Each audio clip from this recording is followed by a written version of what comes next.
রোজ রোজ একঘেয়ে রুটি খেতে যদি ভালো না লাগে, আপনারা কিন্তু ঝটাপট এই রেসিপিটি বানিয়ে নিতে পারেন। এছাড়া বাচ্চাদের টিফিনেও বানিয়ে দিতে পারেন। খুব হেলদি একটা রেসিপি, আর বাচ্চারা ভীষণ পছন্দ করবে। দেখুন কি করে বানালাম। নমস্কার বন্ধুরা, আশা করছি হয়তো সকলেই ভালো আছেন। টিয়ার রান্নাঘর থেকে আমি তন্দ্রা আজ আবার নিয়ে এলাম নতুন একটা রেসিপি। দেখতে থাকুন আমার সম্পূর্ণ ভিডিওটি, আশা করছি ভালো লাগবে। চলুন তাহলে রেসিপিটি শুরু করা যাক। আজকের রেসিপিটি তৈরি করার জন্য প্রথমে দেখুন একটা বোলের মধ্যে আমি একটা কাপ মেপে 1 কাপ ময়দা নিয়ে নিয়েছি। এরপর দেখুন ওই ময়দার মধ্যে একটা ডিম ফাটিয়ে আমি দিয়ে দিলাম।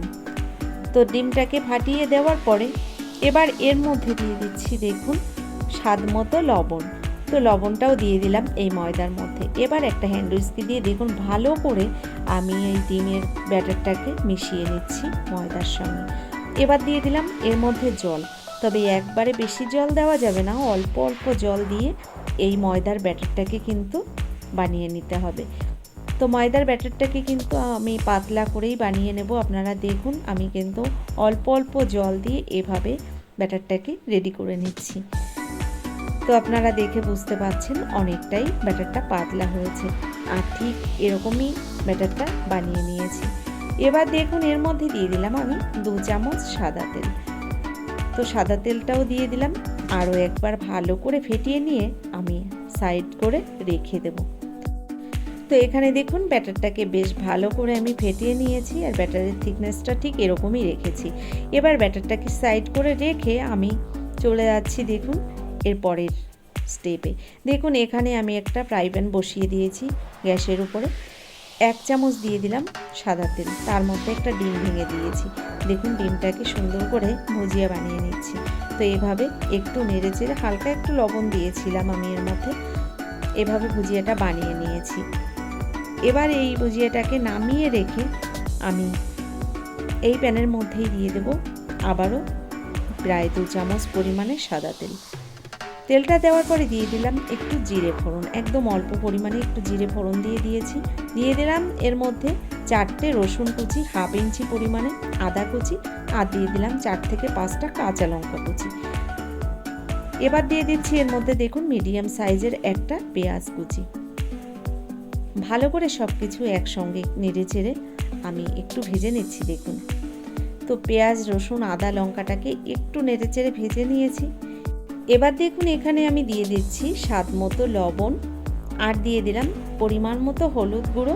এর সঙ্গে দিয়ে দিচ্ছি আমি একদম অল্প পরিমাণে একটু কালো মরিচের গুঁড়ো আর একটু গরম মশলা গুঁড়ো। ভালো করে নেড়ে চেড়ে আমি এই মশলাটাকে একটু ভেজে নিয়েছি। এবার দেখুন এর মধ্যে আমি একটা আলু আগে থেকেই সিদ্ধ করে খোসাটাকে ছাড়িয়ে নিয়েছি।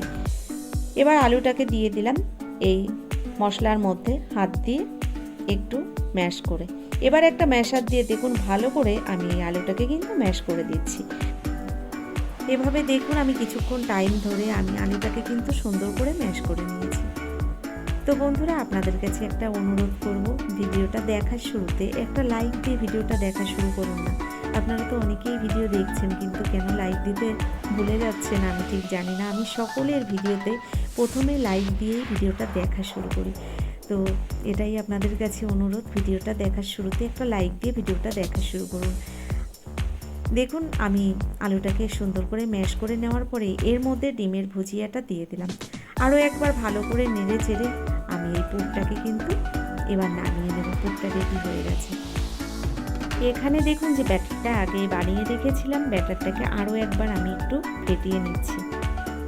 তো ব্যাটারটাকে এভাবে আরও একবার ফেটিয়ে নেওয়ার পরে এবার দেখুন গ্যাসের উপরে একটা প্যান বসিয়ে দিয়েছি, আর এই প্যানের মধ্যে একটু সাদা তেল ব্রাশ করে দিলাম একদম অল্প পরিমাণে। তার মধ্যে 1 হাতা ব্যাটার দিয়ে দিলাম। আস্তে করে প্যানটাকে ধরে একটু নাড়িয়ে আমি এই রুটিটাকে একটু বড় করে বানিয়ে নিলাম। দেখুন একটা সুন্দর পাতলা রুটি তৈরি হয়ে গেল। এবার এই রুটিটাকে আমি নামিয়ে নিচ্ছি। দেখুন এপিট ওপিট করে হালকা করে একটু ভেজে নিয়েছি। গ্যাসের ফ্লেমটাকে লো ফ্লেমে রেখে এই রুটিটাকে নামিয়ে নেওয়ার পরে আবারও একবার তেল ব্রাশ করে আমি দেখুন আর একটা রুটি আপনাদের বানিয়ে দেখাচ্ছি। সেম একইভাবে আমি বাকি সব রুটিগুলো এখানে বানিয়ে নেব।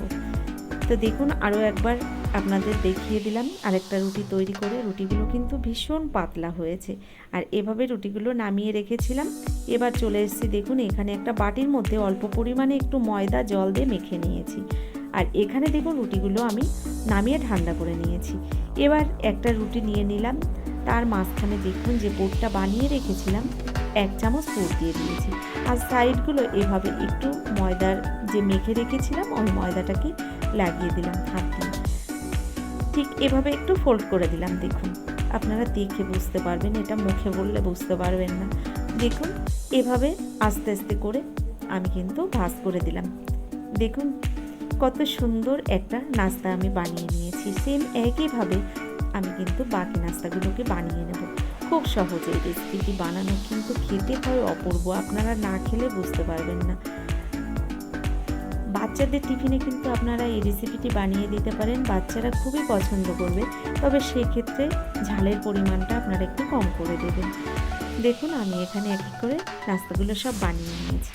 আবারও ফ্রাই প্যানের মধ্যে দিয়ে দিলাম আমি 1 চামচ পরিমাণে সাদা তেল। তেলটাকে একটু ছড়িয়ে দিয়ে তার মধ্যে এক এক করে দেখুন নাস্তাগুলোকে আমি দিয়ে দিচ্ছি। বন্ধুরা এখানে আপনাদের একটা কথা বলবো, আমি এখানে সাদা তেলে নাস্তাগুলো ভেজে নিয়েছি। আপনারা চাইলে কিন্তু বাটার দিয়েও ভেজে নিতে পারেন, এছাড়া ডুবো তেলের মধ্যেও ভেজে নিতে পারেন। তবে আমি খুব হেলদিভাবেই রেসিপিটি বানিয়েছি, আপনারা দেখেছেন অল্প তেলে হেলদি একটা রেসিপি বানিয়েছি, যে কারণে আমি এখানে তেলও বেশি ব্যবহার করিনি আর বাটারটাও ব্যবহার করলাম না। দেখুন এভাবে গ্যাসের ফ্লেমটাকে লো টু মিডিয়াম হিটে রেখে আমি উল্টে পাল্টে নাস্তাগুলোকে লাল লাল করে ভেজে নেব। তো কত সহজ একটা রেসিপি, কিন্তু বাচ্চারা ভীষণ পছন্দ করবে।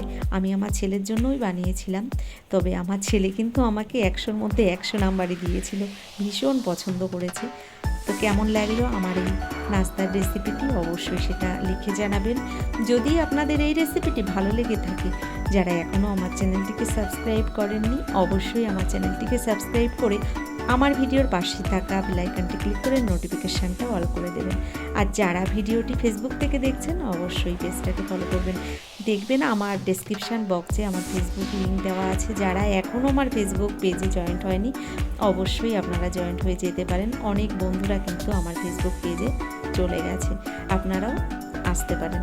দেখুন একটা নাস্তা আমি কেটে দেখালাম আর সস আর স্যালাড দিয়ে পরিবেশন করলাম, কেমন লাগলো জানাবেন।